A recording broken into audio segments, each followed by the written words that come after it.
My builder collapsed my home. I sued him for $2 million. I watched my dream house slide down a muddy hill and shatter in the pieces.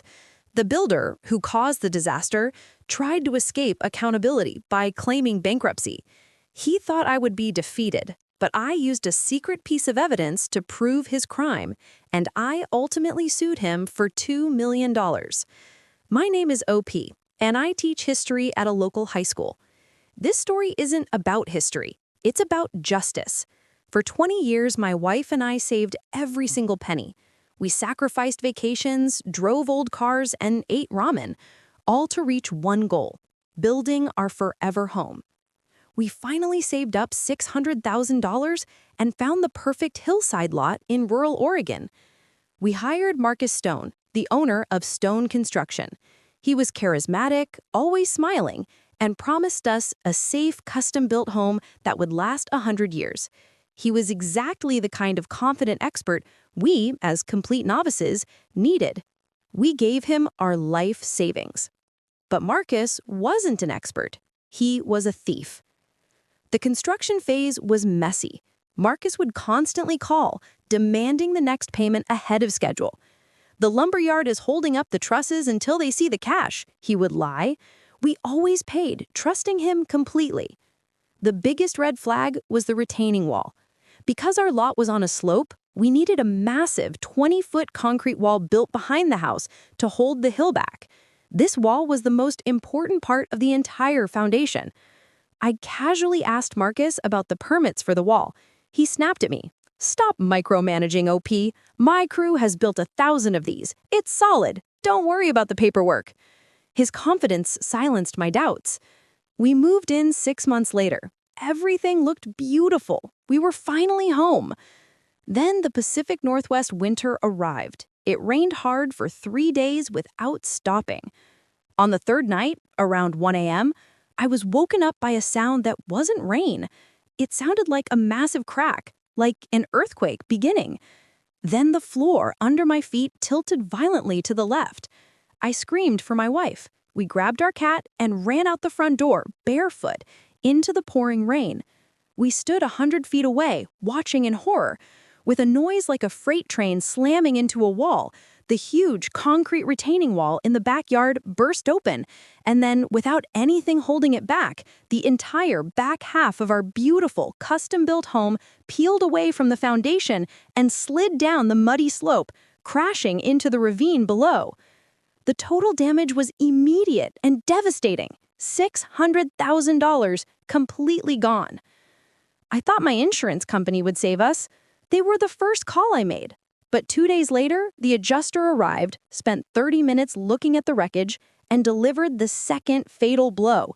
"I am sorry, sir," the adjuster said, pointing to the gaping hole where our living room used to be.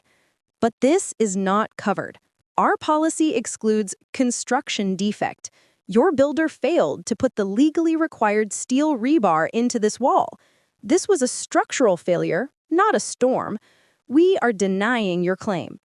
We were left with nothing. No house, no insurance money, and a mortgage on a pile of rubble. I immediately called Marcus Stone, screaming at him, "You left out the rebar! You were negligent!" Marcus didn't apologize. He laughed, a cold, heartless sound. "Look, OP, I'm bankrupt. My company is gone. You can sue me, but I have no assets. You won't get a penny." He hung up and blocked my number. He had destroyed my life and now mocked my despair, thinking he was untouchable. Most people would have given up, but as I walked through the mud trying to recover my family photos, I found something Marcus thought was long gone: a single piece of paper, soaked in water, that confirmed his criminal intent. How do you fight a man who claims he is broke, is protected by insurance loopholes, and whose only mistake was leaving behind one tiny scrap of evidence?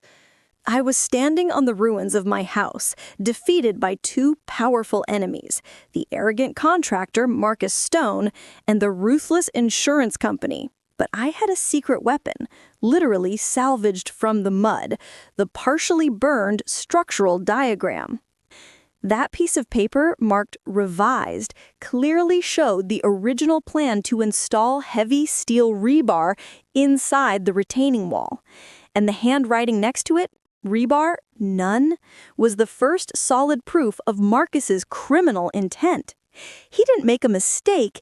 He committed construction fraud to save $50,000 on materials and pocket the cash. But how do you fight a liar who hides behind bankruptcy? My lawyer, Sarah, understood the problem. She said we couldn't just sue Marcus because he'd already filed a fraudulent bankruptcy claim. Our goal was twofold. First, prove the house collapse was fraud, not just a defect, to force the insurance company to pay. Second, pierce Marcus's corporate shield to expose his hidden money. Sarah introduced me to a man who would become my guardian angel, Dr. Lee, a forensic engineer. Dr. Lee specializes in failure analysis. He was the detective for disasters. We focused our investigation on 3 areas: the steel, the money, and the blueprints. First, Dr. Lee took core samples from the collapsed wall. He used specialized equipment to confirm absolutely zero steel reinforcement existed where the blueprints demanded it. The wall was designed to withstand tons of pressure, but Marcus built it out of nothing but cheap concrete and wishful thinking. Next, we tackled the money. Marcus claimed his company, Stone Construction, was bankrupt and had no assets. Sarah called that a judgment-proof defense, a common scam. We hired a private investigator and used Dr. Lee's financial tools to track Marcus's personal assets. We discovered that 1 month before the collapse, Marcus had performed a fraudulent conveyance. He had quietly transferred his personal house, his expensive new truck, and even his private boat out of his own name and into a newly formed company called Stone Family Holdings, LLC, which was secretly owned by his wife. He did this to make sure that if I won a lawsuit, there would be nothing for the judgment to stick to. He thought he was brilliant. But the fraud was too fast. He violated the state's Bulk Transfer Act, which requires public notice when transferring most business assets. Marcus was so greedy, he skipped the legal paperwork. Finally, the blueprints. Dr. Lee went down to the county assessor's office and pulled the final, city-approved architectural plans for my house. We compared them side by side with my muddy scrap of paper. The differences were staggering. Marcus had submitted one set of plans for approval and secretly used a cheaper, fraudulent set for construction. This wasn't negligence, it was a clear case of criminal contractor fraud.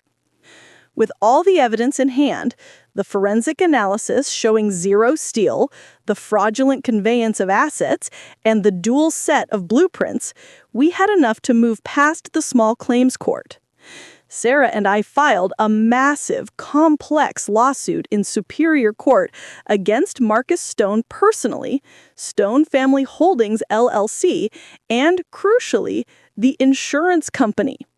We sued the insurer not for the loss itself, but for bad faith denial of claim, arguing they were obligated to investigate the collapse as a criminal act, not just a simple defect. This was no longer just a homeowner fighting a bad contractor. This was a criminal fraud case that suddenly involved a massive insurance corporation and 2 legal entities trying to hide a fortune. The moment the court subpoenaed Marcus to discuss his wife's newly formed LLC, we knew we had him cornered. Marcus had successfully hidden his assets and was ready to fight. How do you force a dishonest contractor who claims to be broke and is hiding behind his wife's corporate shell to testify under oath about criminal fraud without giving him a chance to lie his way out? The only way was through a legal procedure called the deposition, and that's where Marcus made his final, most expensive mistake. We had Marcus Stone cornered, but he didn't know it yet. He still thought his fake bankruptcy and his wife's company, Stone Family Holdings, made him untouchable. The next stage in the legal battle was the deposition. This is the most crucial part of any lawsuit, where we force the defendant to answer questions under oath outside of the courtroom. If he lies here, it's a direct felony. My lawyer, Sarah, told me our strategy was simple. We weren't there to argue. We were there to watch him commit perjury. We sat in a sterile conference room. Marcus walked in, arrogant and smirking, flanked by his two expensive lawyers. He was still wearing the delusion that he was safe. I sat across from him, looking at the man who destroyed my life, feeling a mix of cold dread and burning vengeance. Sarah started the questioning calmly, focusing first on his professional life. She asked him about the building protocols, the rebar requirements, and the integrity of his work. Marcus lied easily, confirming multiple times that the retaining wall was built exactly according to the city-approved plans. Then Sarah pivoted. This was the moment of truth. She held up the original, official blueprints we found at the county assessor's office, the ones that clearly showed the steel rebar placement. "Mr. Stone," asked Sarah, her voice sharp, "are these the plans you submitted to the city, which you swore under oath were the plans used to construct OP's home?" Marcus had to say yes. He confirmed they were the official plans. Then Sarah brought out my secret evidence, the muddy scrap of paper now carefully sealed in a plastic evidence bag. She placed it next to the official blueprint. She highlighted the handwritten "Rebar None" note on the fraudulent set of plans. "Mr. Stone, can you identify this document?" Marcus's face went pale. His lawyer shifted uncomfortably. He stammered, denying any knowledge of the fraudulent, revised set of plans. He insisted the handwritten note was not his. Sarah didn't argue. She moved on to his finances, hitting him where it truly hurt: the fraudulent conveyance. She showed him the paperwork that transferred his personal truck and boat to Stone Family Holdings, LLC, the company owned by his wife, just weeks before the collapse. "Mr. Stone," Sarah asked, leaning forward, "did you inform the court in your bankruptcy filing that you had transferred over $200,000 in personal assets to an LLC controlled by your immediate family?" Marcus's lawyer jumped up, yelling, "Objection! This is irrelevant to the construction." Sarah ignored him. "Did you intentionally transfer these assets to avoid paying any judgment we might win, Mr. Stone? Yes or no, under oath?" The room fell silent. Marcus was trapped. He was caught lying about the blueprints, which was construction fraud. Now he was caught lying about his assets, which was bankruptcy fraud, a federal crime. He had successfully cornered himself. Marcus looked at his lawyer, desperation in his eyes. His lawyer whispered something to him. Marcus leaned back into the microphone, his voice barely a whisper. "I plead the fifth." He invoked his constitutional right against self-incrimination. That was the turning point. Pleading the fifth in a civil case implies guilt. It was confirmation that Marcus knew answering the questions about the blueprints and the asset transfers would lead to criminal charges. The deposition ended immediately. We had everything we needed. This confession changed everything for the third defendant, the insurance company. Up until this point, the insurance company had confidently maintained their construction defect denial.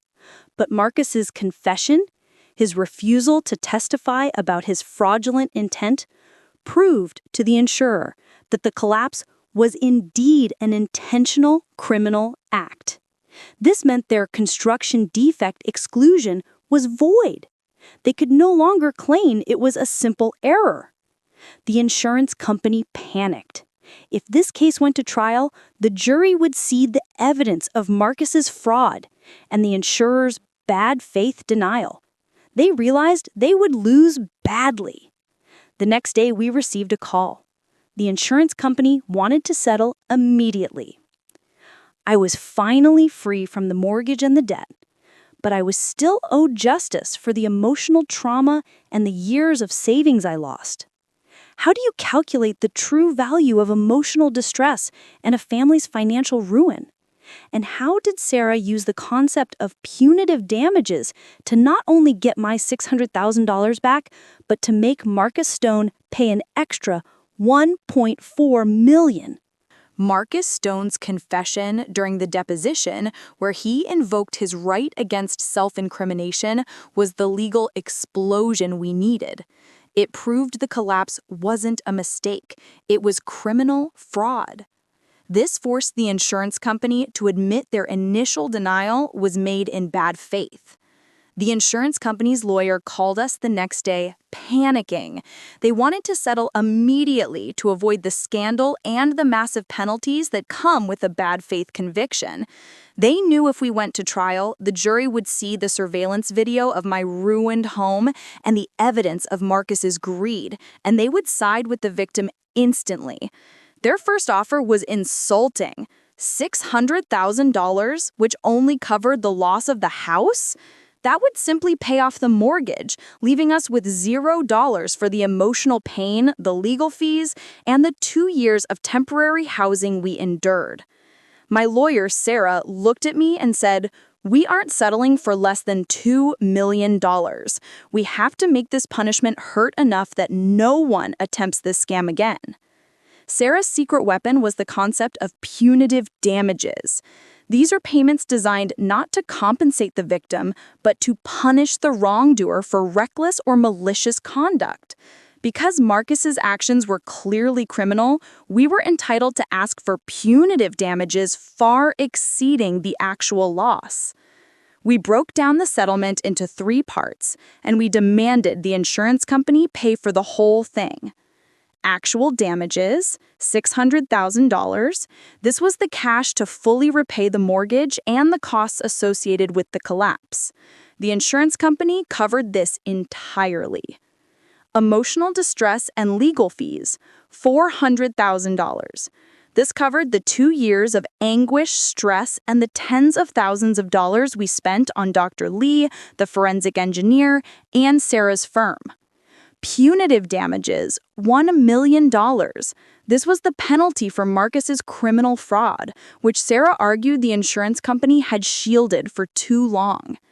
The insurance company eventually caved.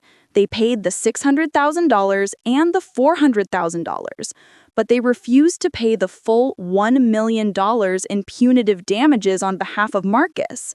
So Sarah made the final crucial move. She settled with the insurance company for $1 million total, clearing our debt and costs. Then she used our strong evidence, the deposition, the blueprints, and the asset transfers, to pursue Marcus Stone personally for the remaining $1.4 million in punitive damages. The judge looked at the mountain of evidence, the dual blueprints, the deliberate omission of rebar, and the fraudulent transfer of his boat and his truck to his wife's LLC. The judge didn't hesitate. He ruled against Marcus Stone, finding him personally liable for $1.4 million in punitive damages. The final judgment against Marcus was absolute financial destruction. Because his assets were found to be fraudulently transferred, the court immediately seized his boat and his new truck. The judge placed a permanent lien against his home and his wife's LLC. He lost everything he tried to hide. Marcus Stone, the arrogant contractor who laughed at me, was now a convicted felon facing bankruptcy for real this time, plus an aggressive federal investigation into his tax fraud and asset hiding. I received the justice I deserved. We were able to pay off the land, rebuild our savings, and finally start building a new, safe home. The money was secondary. The primary victory was proving that a regular person armed with the truth and a good lawyer can fight a corrupt system and win. Never give up. Never let the arrogant people who try to steal your future win. If you know you are right, you must fight them until they run out of money and options. This lawsuit took 2 years of my life, but I proved that the emotional cost of being cheated is worth far more than the price of a house.